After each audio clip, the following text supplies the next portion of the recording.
Kman, my new Yeah, I will trading stick warrior around. brother. How are you, buddy? Yeah, good, good, good.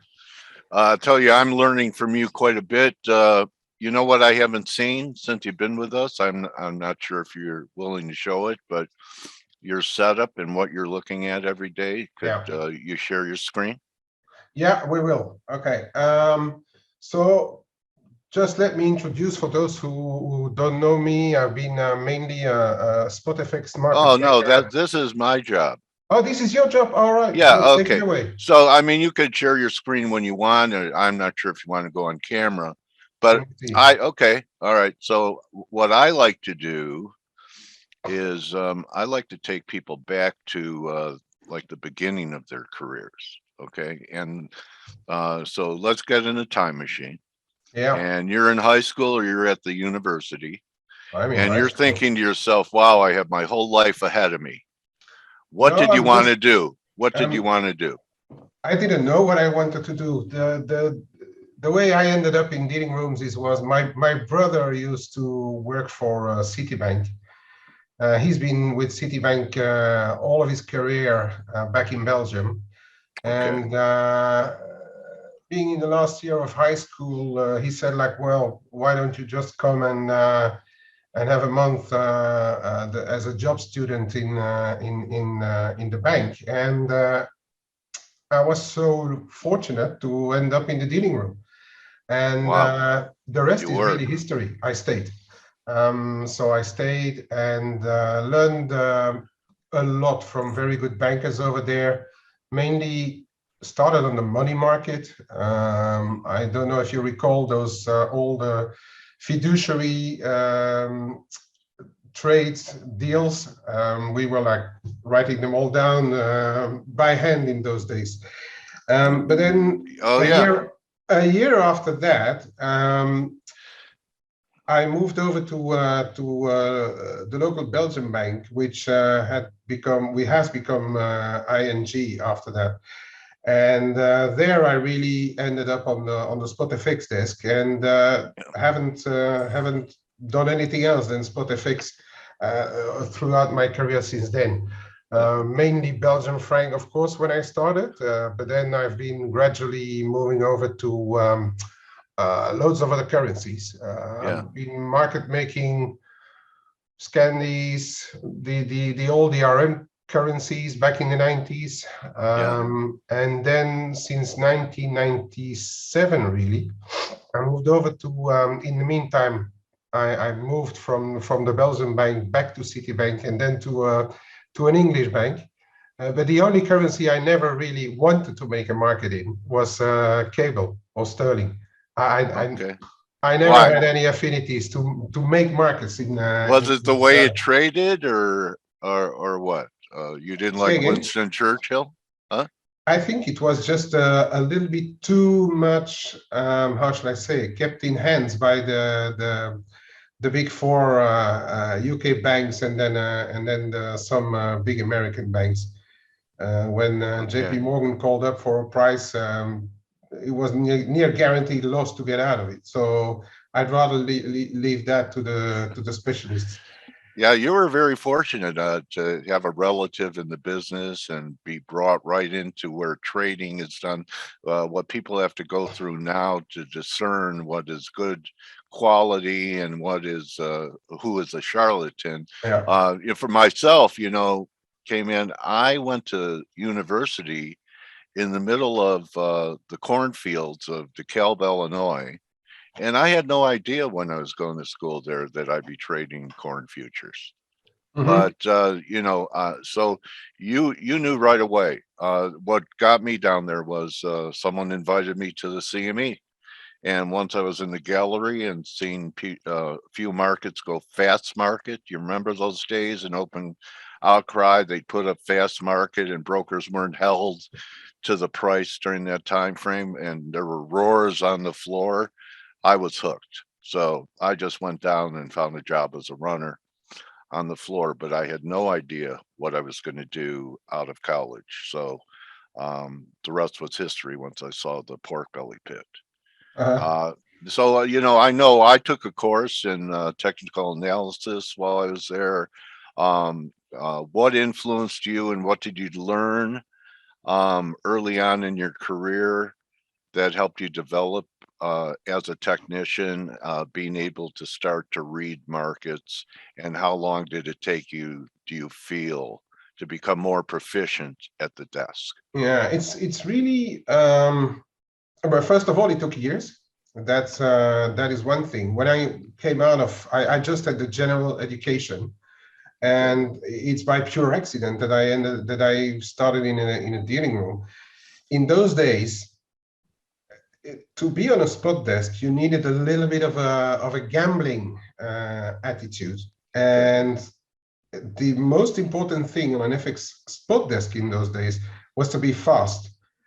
Because you make prices to clients, they don't necessarily trade the way you expect them to trade or the way you want them to trade, and most of the time actually the opposite. So we needed to be really fast to get out of positions with minimal or bigger risk sometimes, but for sure trying just to make money. That was our main objective. And that was what we were asked to do, is just try to make money out of anything that you're given to trade. And therefore, in those early 80s, in early to mid 80s, we were called like the kids generation. Like the banks only wanted very junior or young traders to be fast in the FX spot market. Like gamers. Were they recruiting gamers back then? Well, you didn't have many games, that's many true. Fast games around. Oh yeah, that's right. We were playing Pong. Yeah. Back then, right? Yeah, okay. Yeah. All right. So was there enough money to make on these trades on the spread? Was the spread enough, or did you have to hold orders or positions to have the market move your way? In those days, spreads were still reasonable. It's really when the 90s, when the e-commerce, when the electronic trading started to come into the FX spot market, that spreads like really tightened a lot. After the, let's say, really after the when the ERM exploded. After that, many more intervenients came in the market. Many more players had access to electronic markets, and spreads. There was a real competition to get volume in, because volume meant the more volume you can get, the more there was a chance to make money. Right. And so we were like really trading on number of trades and volume. But in the process, I learned a lot. I learned a lot about markets. I learned a lot about economics. I'm still not an economist, but I'm like, how should I say, like a soccer player. I don't know how the equipment is made. I don't know how the shoes are made. I don't know the ball are made, but you learn how to play the game. You learn how to kick it. Yeah, you learn how to play the game. Yeah. So basically, that is the main thing. And then were you able to trade your own account when you were at a dealing desk, or was that you couldn't trade? You couldn't have any account anywhere else to speculate. We could actually speculate on stocks. Equities. Yeah. Okay. Stocks. As long as it was an unrelated asset class. Absolutely, but we could not trade FX outside of for our own account. Okay. All right. And you know, when you're on the dealing desk, you're not looking at weekly charts or daily charts. You're just really kind of trading the edge because you see where the bids and offers are on your screen. Or did you make a transition to being a little bit more technical as when did charts start coming into play for you? Was it on the dealing desk? Because I knew most of the guys on the floor, the only charting they may do is they would have a clerk keep up point and figure charts for them. Well, I was going to mention exactly that. Really? I was going Okay. to ask you, do you remember the good old point and figure charts? Yeah, sure. The X's and O, tic-tac-toe charts. Yeah. It was So you kept those up? that was crazy. I didn't, but I had a couple of colleagues sitting next to me who did, and they were Okay. always like showing me like what the point of figures were showing. And then I said, Yeah.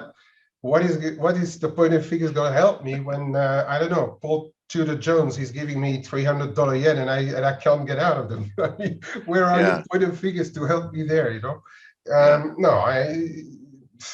for me charts. Well, I've been looking at them for the global picture since, let's say, exactly after that ERM went bust in Europe, and there was all those talks about the euro being created, and so I started to think, well, we're taking like 11, 12 or more currencies away, and we throw it all into one.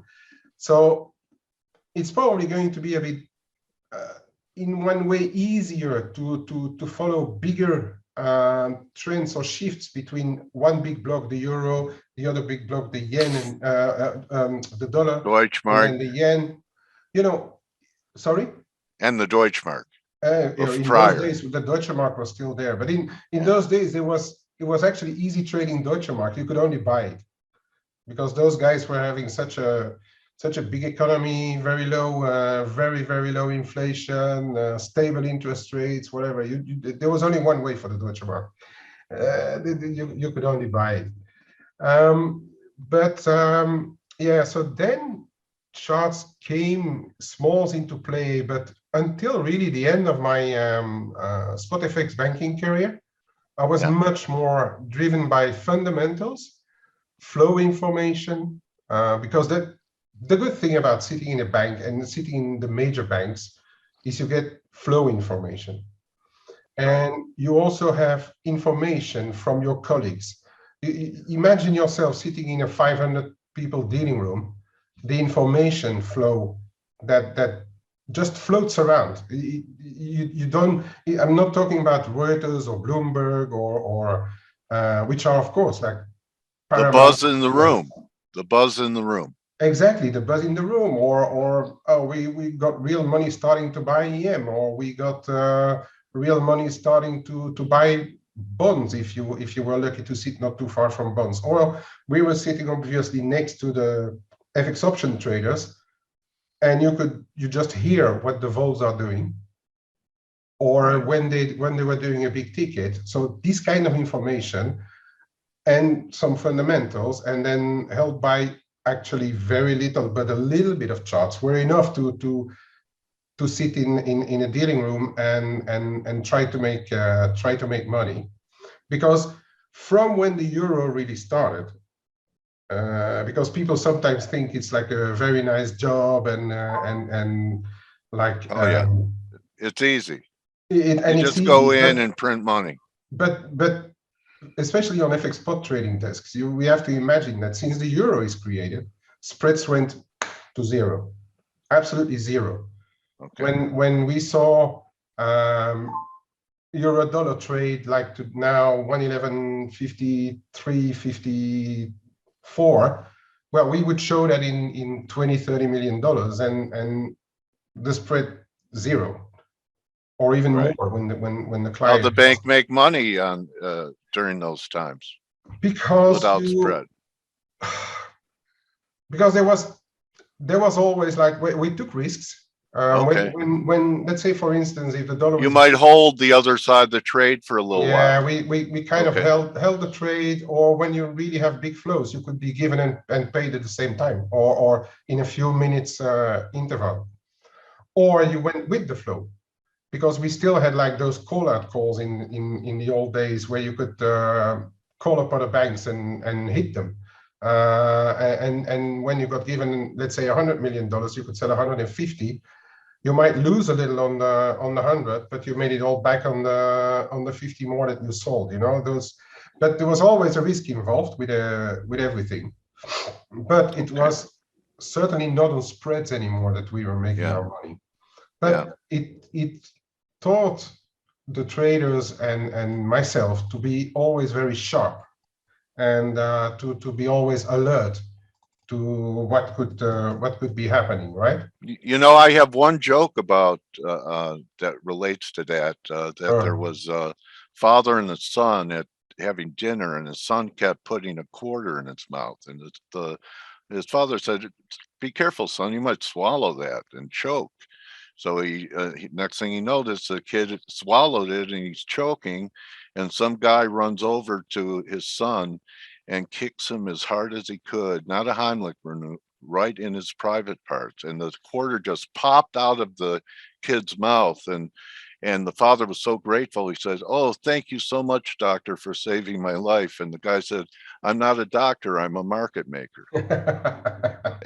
Anyway, so what was it that kind of led where you felt you were like you wanted to do something different when you decided to leave the desk? What was going on in your head? You know, change is always, you know, at times we're moved to change, at times change moves us. What was going on with you in your life that you wanted to give up something you had been doing for so long and reinvent yourself? It was not my choice. Okay. See, sometimes we choose. But I mean, no, but going into retail was my choice, but leaving the bank was not my choice. But the fact that I was still sitting doing FX spot trading at the age over 50, and which was rarely seen. Because usually by the age of 35. So you're the Tom Brady of FX desks. Usually. When I started my market making, I was about 18 years old. And most of the spot FX market traders were burned out by the age of 35, 40. And but my boss always said, "No, you have to," because I asked a couple of times. I said, "Let me go over to sales or do it." Did they call you Pops? Yeah, some of them did. And at one stage I was trading with upcoming traders who were younger than my oldest son, and but then, you know, everything got automized so much more. Voice trader community got shrunk so much more. Everything went on the machine. So there was this aura as well around voice traders chit-chatting to each other, whatever. So and the bank as well decided that they wanted less expats, because at that time I was in Tokyo. So that ended, and then I said, like, okay, I mean, let me use this experience and start to trade my own money.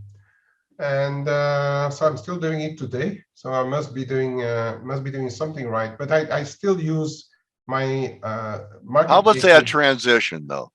I mean, because you know, Kman, I know guys that were millionaires at the CME from holding a deck and filling orders and scalping, and they didn't have to be directional. They didn't have to know where the market was going. They didn't have to, you know, set up trades with stops and targets, and they couldn't make the transition. They went from they went off the floor and tried it for a while, and a lot of them could not adjust to from just trading the flow to having to be right. Yeah, I mean, very much so, because when you do the transition between a desk or between a pit or between you know, like a big environment where there's a lot of buzz going around, as I was saying, you have this information flow around, and you move from in Tokyo the dealing room was smaller, but when I was sitting in London or Paris, we had like 300, 400, 500 people dealing rooms, and you move from a 500 people dealing room to sit alone in front of your screen. That transition was very hard, and I must say, for a couple of years, I was just saying, like, wow, I mean, maybe I should go back into a dealing room, because I must say, when I started to retail trade, I had so much like all of what still was going around from a dealing room in my head and all this experience, that I actually made my first year was extremely good. But then my second year was like really starting to not Drawdowns. lose money, but I couldn't live from it, Yeah. So then I had to do the switch and go like, okay, keep those fundamentals, but now you have to include more tech, because you don't have the noise of the flows in your ears anymore. You need to find something else. But I still have, I think, so this experience of, okay, we are here at this point in the market. There is a fair chance that investors might do this, or hedge funds might do this. That's the experience that you keep. That's the luggage that we keep. But so I bet that I also bet that services like Live Squawk and things to have a little buzz in the room and exactly be alerted must have at least comforted you a little bit that you had news flow, right? Yeah. You know what the big difference to me is, one of the big differences to me is that if you have those squawks, or if you are even in the ForexAnalytix room, you get information that you don't necessarily were looking at, something that you don't necessarily were looking at, and that is of a major added value. I said, since I've been working with Ryan in Forex Flow, that's also what we saw, is that we are getting a lot back as well from what we are giving to this community, especially I must say, since we joined ForexAnalytix, because there's more people around. I see a big variety of traders, like from the day-to-day trader, the 15 minutes or 3 minutes charts even, to very long-term traders. And I love this mix of IDs. Right. And what I'd like to say as well to people, while we are on the trading side of things, there is no one way of trading markets. To skin the cat. The way for you to trade markets is the one that you feel the most comfortable with. That's exactly what Jack Schwager says. You have to find, in a way, you have to find the setup that makes you feel most comfortable in, at times, a very uncomfortable environment. So it could be that you're a short-term trader. You will manage a lot of positions in a short time frame with relatively tight stops. Don't put them too tight, because as we all know, we are only 5 or 10% of what's going on in the market, all the retail traders together. So imagine one retail trader yourself, you represent 0 of the market. So there are so many flows going around in the market that we cannot control. Corporate flows, central bank flows, hedge funds, asset management flows. And those are the things that I'm trying to help people with, is to understand, trying to help people to understand what is their setup. Help them find what they need for their own style. Right. And you know what, the important point is, perhaps communities, retail communities, are in a way like the dealing desk floor, the trading floor of big banks, only we're not right next to each other and talking, but the community is supportive and intelligence gathering. I'm a big believer in intelligence gathering. I have my own ideas, and I'm sure you have your own ideas, but I also believe that you probably check out views from traders whose work you respect. Constantly. Do you do that? And I'm that's what I'm telling people. We did this webinar at the start of our Forex Flow adventure. And I think the week after, or 2 weeks after, you did one, and that's the first time I listened and viewed some of your own webinars, and you said exactly the same as what I said on the week and a half before on our Forex Flow webinar, and I went like, that's it. I think there a lot of it is simple common sense, but universal truths. People forget. people forget that you can't sit on a desk and say, okay, I'm starting to trade. No, you have to prepare a trade. But what do you do to prepare a trade? And one of those things for me is I'm reading a lot. I'm reading, Yeah. like for instance, the Mark Chandler stuff every morning. I know Blake loves it. You love it. We all love Mark Chandler because there's a lot of stuff in what they're reading. I like it. But then on the side, I read the usual Reuters. I don't have Bloomberg Live, but I'm seeing the articles. But then I'm also interested in knowing what people like Dalio are thinking, what people like, of course, Dalio now is more on another planet, but what he was thinking anyway, or the people working for him are thinking. And from there, with my own views, with my own bias that we create, then you can, this is part of your preparation to make, to start to have a position. And then you pick up your charts and say, like, all right, this is it. Now, this is the setup that I want to have. And it's the same process, in my opinion, whether you are a day trader or whether you are a very long-term trader, only that the day trader is doing the same thing, but in a shorter time frame, but you can have the same bias. Like, let's say, for instance, you think S&P 500 is now going to correct, right? The longer term trader will have said like, okay, 4,800, we didn't know whether it was a top or not, but now we're back below 4,750. We've seen this range 46, 48 during the year end. And you can say like, okay, and then we went back down to 45.80, 46, where it bounced from for the year end. And we went back up to 47.5, but there it stopped, 47.5, which was the level before. So the medium-term trader can say that, all right, now I have my levels in mind. I think this market is about to turn, so I can start to sell somewhere close to 47.5 and put my stop above the highs, above the 48, in case it's not done. And now I'm letting it run, and the medium-term trader is going to have a laugh because we are at 4,300. If you are a very short-term trader, which some of them are in the ForexAnalytix room, and extremely good, so you can trade everything in between, because there's been so many bounces up and down. It's been great scalping. 30, 40, even if you weren't net short for the whole move, there's been great scalps on the long and short side. Absolutely. All week. Absolutely. So I think when you start to trade as a retail trader, you have to make up your mind where your comfort zone will be. For me personally, I must say I'm somewhere in between. I'm doing day-to-day trading, but I also never try to lose track of where we are in the global bias of things, you know.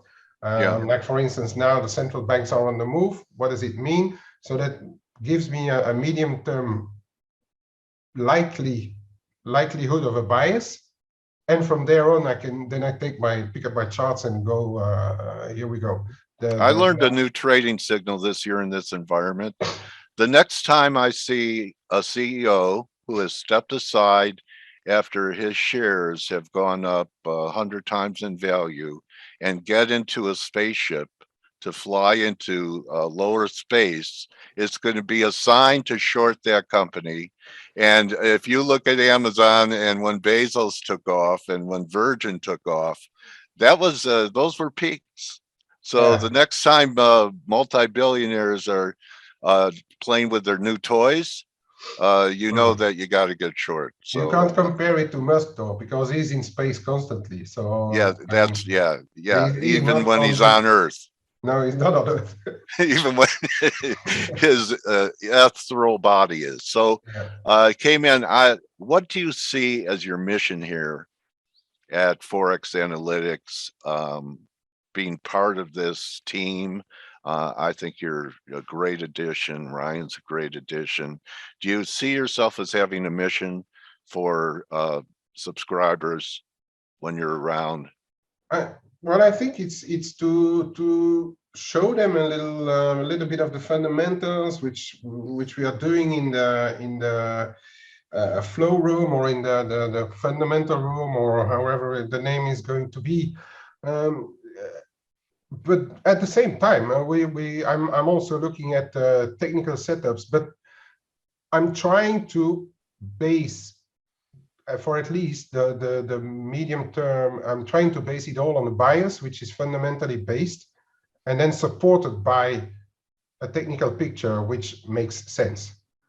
Because Do you like teaching? It takes a sorry? lot of patience. It takes a lot of patience to teach. Do you have it? I wouldn't call it teaching. Mentoring. Yeah, mentoring, coaching. All right, what's a better word? Yeah, just well, some of them they call it holding hands. So why not? How about how about coach? Just work together for a while. Yeah. And I think that's and I think what I'm trying to or what I'm possibly okay at in showing people is how to manage their stop losses, because after you can put an actual stop loss, you can put a mental stop loss, but when you have a bias, when you take positions, whether it be on the 5 to 10 minutes or 3 years, there is always got to be a moment where you say, stop, I'm wrong. Yeah. And make people accept that stop, I'm wrong is not when your account goes to zero. It's right. And because one of them, and that was on my trader's cheat sheet, is like always make sure you can do the next trade. There's nothing worse than not to have the opportunity to take your next trade. Like that. So on any trade you take, the trade will, in my case at least, the size will depend on a conviction. The risk I'm putting in will depend on my conviction of a trade. It can be very short-term trades in quite high amounts, but pip-wise the risk is small, so the risk to my account is kept within reasonable dimension. But what I really want to do, and that is true for people who manage a $1,000 or $10,000 account, but people and also for people who manage $1 billion account in a way, is always make sure you have the opportunity to do your next trade, because opportunities in this market, they don't stop. There will be opportunities all the time. As long as there's money flowing in this market, there will be opportunities. Richard is saying that you've helped him a lot by having him loosen his stops. I call it let your trades breathe. And you have to give the opportunity to your trade to be right. If you let's say take an example, sell dollar yen at 115.35, but you put your stop at 115.42 and in the middle of nowhere, the next $500 that goes through in the market, because we don't know, there might be somebody at 35 or 36 calling up JP Morgan and go like, I need to buy $1 billion yen because that is what my book tells me to do. The dollar yen is 43, 44. By doing it, perhaps, I don't know, or maybe 500 million. The billion is maybe a bit much, but maybe 500 million. It takes it up 7 or 8 points, takes your position out. Yeah, but then it works. What did it change to the market? Nothing. Zero. Yeah. Those people had to do that. It's maybe a corporate somewhere who has to do it, and that takes you out. So you rather have like a smaller position in that case, but put your stop, if you want to risk exactly the same thing, but put your stop a little bit further away. Of course, based on the level. But I've noticed that, and even in my case, I've done the mistake that if you put your stops in the middle of nowhere, there's also a fair chance that somebody comes to that middle of nowhere and takes you out. Yeah, I say if you say, for example, a swing trader, if you can't be wrong for a day, how can you be right for 3? Yeah. You know, I think it's fantastic that you're with us. We're bumping into the morning edge coming in here. Yeah, I'm sorry about that. I was No, it's planning to okay. show. I was planning to show you my screen, but then we got chatting. Go ahead, give us a Talking. flash. Give us a flash of the screen so we could see it. Okay, Yeah, let me. sure. And I was gonna say, you guys have, and hey, Kman, we can Hey. start it's your family, obviously. So if you go as long as you want, and then I'll start the morning edge right after that. Okay. Oh, please. Okay. No. I'm not going to take too much of your time. Where is my chart screen? Ah, but you're in front. So hang on a minute. Hang on a minute. I'm pushing you over to the side. Okay, yeah. And I'll share Give me my a Dramamine. We're on screen top. here. Share. There you go. Do you see it? You got it. Oh, that's pretty bizarre. Online. Pretty bizarre because my I don't see my own screen. Okay, well, we do. We see Oh, you do it? the XAU, Okay, so the gold on the left, and yeah, I've got like silver. you see, I've got like quite a few tabs on there. Okay, I've got like yeah. the rates. I've got gold. I've got some yields on there. Yeah. I've got gold, silver, oils. Then I've got like the currencies: euro, dollar, sterling. Yeah. The yen, commodities, Canada, and then a bit of Scandies, and then a bit of emerging markets. That was one I showed in the room as well on the rand. You see this confluence of trend lines that came in the low 15s, which really held like a dream. I only had a small dabble in it up back through this 15, 17 zone up to what, like high 20s really in this area, and I missed it after the FOMC. All right. Do the different colors? Do the different colors? Is it kind of like what Ryan says? He'll have his levels with different colors based upon importance and significance. No, these are just the Fibs. Okay, got it. These are just Fibonacci. I like Fibonacci. I like a few trend lines.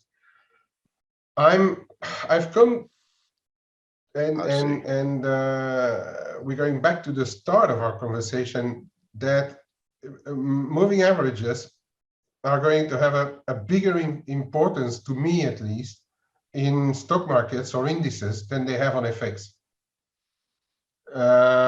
Because more people follow them in I think equities, so. the 50 and 200. Yeah. You know, as you're saying yourself on F.A.C.E and on your own webinars, is that in the equity markets, everybody's looking at the moving averages. Right. In the FX, it's not okay. All the retailers are looking at it. I've noticed, but I don't think it's the primary decider on a move. I sometimes look at other indicators, but I'm not a big fan of the RSI, stochastics, and things like that, because no momentum indicators. No, not really. Okay. I think these pictures show enough, and as we all know, an RSI can stay high or low for longer in time that we would sometimes like to have a position on. Yeah. Because I do think there's a time factor in a position. You can, for instance, sit long in dollar yen at 115.35, let's say, and then for 2 or 3 days it's hanging around there, and things may all of a sudden change, and it might not be the time anymore to keep that position. So, but in the meantime, your momentum indicators will have adjusted. And right. To be fair, I don't really understand all of it. To not really understand is not the right word, but I don't think they add that much value in my own case. If I'm still in that position, then this indicator doesn't tell me much anymore. And on the contrary, it can dollar yen, or let's take the example of dollar yen, can go up and up and up and up. Your RSI stays high, but it just keeps going. You can't use it to counter trade. But I know how the way you use it is different. And if you feel very comfortable with that, which you are, I mean, great. That's what I was saying. There's not one way of trading markets. I appreciate that. So I also appreciate that, you know, Ryan brought you over and that you're part of the team, and to hear your thoughts every day, I think is an edge for everyone who hears you, Kman. Yeah. Do you see this S&P 500? Yeah, I do. I want to show you something, if I may, just like 1 minute. Go. So here you just have this this trend, this channel. Yeah. All right, with the Fibonacci on it. And then we broken, and then we broken through the 200 there. We had this 46, which was retested and then goes lower. Yeah. And then we stopped on the 200, little bounce, broke through, and then the 200 became resistance. And Stelios was saying like, sell the rallies, and those levels worked like a dream, and he was very right in doing so. But then, and now let me show you this. This is what I found out the day we went to 42.20. And let me hide the Fibonacci's, the other ones now.